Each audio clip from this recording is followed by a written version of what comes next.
ആദ്യം ഇറങ്ങുന്ന പാട്ടും ഇതാണ്. എന്ന് വെച്ചാൽ ഈ കളിത്തോഴനാണ് ഇറങ്ങുന്നത്. ഈ സിനിമയിലെ പാട്ടുകൾ ഈ മഞ്ഞലയിൽ വലിയ ഹിറ്റായി മാറി.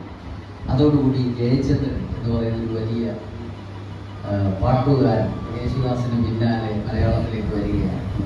അപ്പോഴേക്കും മറ്റുള്ളവർ മങ്ങി തുടങ്ങി. കാരണം ഈ രണ്ട്, ഒരാൾ ഭാവത്തിലും മറ്റേയാൾ മൊത്തത്തിലും മലയാളം പാട്ടുകളെ കീഴടക്കി കഴിഞ്ഞതോടുകൂടി അപ്പൊ യേശുദാസിന്റെ ആ സമയത്ത് മനോഹരമായ നേരത്തെ നാം പറഞ്ഞ സുറുമ എഴുതിയ മിഴികളെ പോലുള്ള പാട്ടുകള്, ശംഖുപുഷ്പം കണ്ടെഴുതുമ്പോൾ ശകുന്തള എന്നെ ഓർമ്മ വരുന്നു, ഇങ്ങനെയുള്ള എത്ര പാട്ടുകളാണ് ഗംഭീര പാട്ടുകൾ വരുന്നത്. അങ്ങനെ വന്ന് യേശുദാസ്, ജയചന്ദ്രൻ അങ്ങനെ ഒരു ഇത് വരുന്നു. ഈ സമയത്ത് ചിത്രമേള എന്നൊരു സിനിമ വരും. ചിത്രമേള സിനിമയിൽ പാട്ടെഴുതിയത് ശ്രീകുമാരൻ, സംഗീതം ദേവരായ മാസ്റ്റർ, മതം പൊട്ടിച്ചിരിക്കുന്ന മാനം, മനം പൊട്ടി കരയുന്നപ്പോൾ പോലെയുള്ള പ്രസിദ്ധമായ പാട്ടുകൾ. എല്ലാ പാട്ടും വളരെ ഹിറ്റാണ്, വലിയ ഹിറ്റായി. അപ്പോ സ്വാഭാവികമായും ഹിറ്റാകുമ്പോൾ എന്താ ചെയ്യുക? അതേ ടീം തുടരും. അതാണ് വയനാട് ദേവരാജൻ, ONV സരിത, ഇങ്ങനെ തുടരും.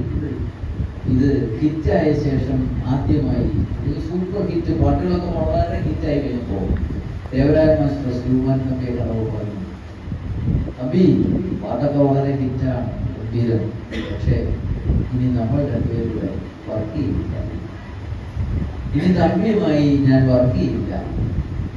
തമ്പി സാർ പറയുന്നത് ഞാൻ തെറ്റിപ്പോയി. ഹിറ്റായി കഴിഞ്ഞാൽ സാധാരണ അതൊരു ടീമാണ്, കോംബോയാണ്. പക്ഷെ ഇത് പുള്ളി പറഞ്ഞു, ഇനി നമ്മൾ തന്നെ ചെയ്യുന്നു. അതെന്താ സാർ? അത് നിങ്ങൾക്ക് ഉദ്ദേശിച്ചത് തമ്പി സാറിനും ONV സാറിനും. സാറോട് ഇത് ചിരിക്കുന്നു, ഞാനത് ഇടയ്ക്കിടയ്ക്ക് അങ്ങോട്ട് നോക്കുന്നത്. തമ്പി സാറിനും പിന്നെ ONV സാറിനും. ONVക്ക് ആ സമയത്ത് ജോലി കിട്ടി. MA കഴിഞ്ഞ് അധികം വൈകാതെ അദ്ദേഹത്തിന് ഗവൺമെന്റ് കോളേജിൽ പ്രൊഫസറായി അധ്യാപകനായി അദ്ദേഹത്തിന് ജോലി കിട്ടി.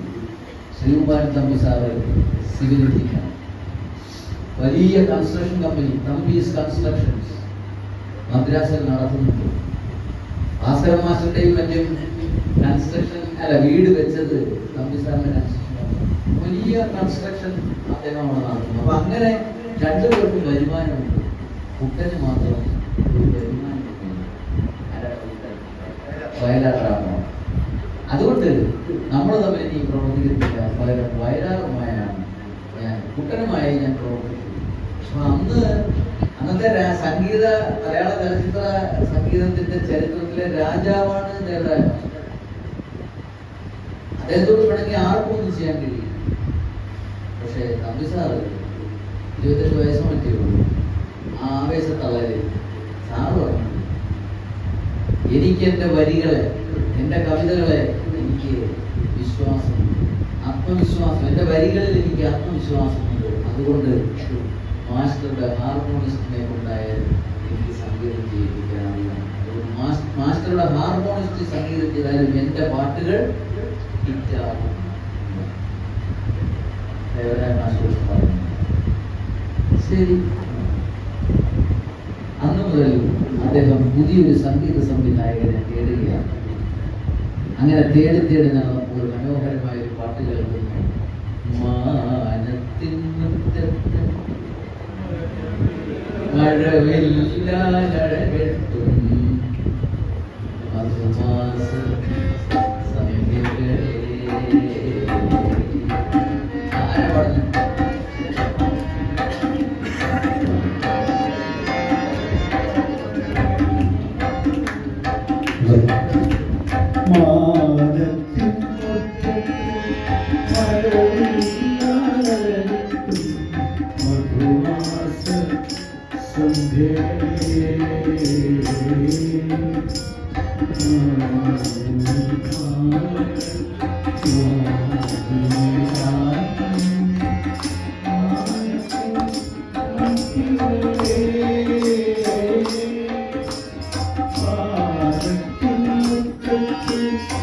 Hallelujah.